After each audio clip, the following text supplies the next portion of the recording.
हमारे कांग्रेस के साथियों को एक शब्द बहुत प्रिय है। मैं आज उस शब्द का उपयोग करना चाहता हूं और उनका सबसे प्रिय शब्द जिसके बिना वो जी नहीं सकते वो शब्द है जुमला। कांग्रेस के हमारे साथी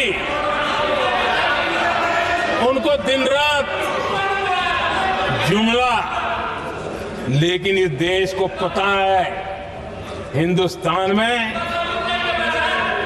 अगर सबसे बड़ा जुमला कोई था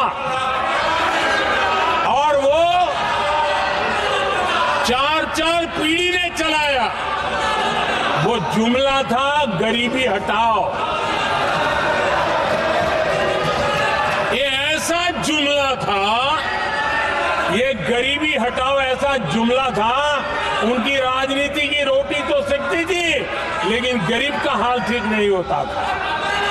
आदरणीय सभापति जी, जरा कोई भी ये कहे आजादी के इतने सालों के बाद क्या एक डिग्निटी के साथ जीने वाले परिवार को क्या उसे टॉयलेट भी उपलब्ध नहीं होना चाहिए? क्या आपको ये काम करने की फुर्सत नहीं मिली? आज देश में टॉयलेट बनाने के अभियान को जो गरीबों के लिए एक सपना था, उसकी डिग्निटी के लिए हमने इस काम को हाथ में लिया और हमने जी जान से उसे जुटे रहे। उसका मजाक उड़ाया गया, मुझे मालूम है, लेकिन उसके बाद भी सामान्य नागरिक के जीवन का गरिमा ये हमारे दिल और दिमाग में होने के कारण हम डिगे नहीं, हम अड़े रहे, हम आगे बढ़ते चले गए और तब जाकर के ये सपना साकार हुआ। माताएं बहनें खुले में सोच जा रही थी, या तो सूर्योदय के पहले या सूर्योदय के बाद, और आपको कभी पीड़ा नहीं हुई।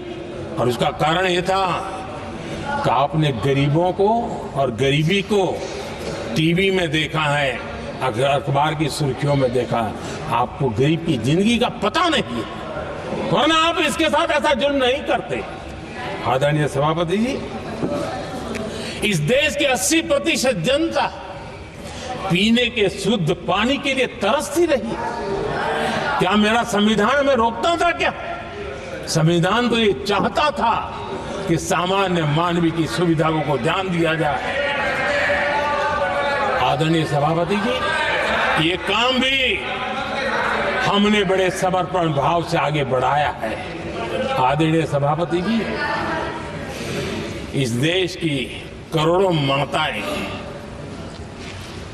चूल्हे में खाना पकाना और धुएं से आंखें लाल, कहते हैं कि सैकड़ों सिगरेट का धुआं खाना पकाते हैं तब धुआं शरीर में जाता है।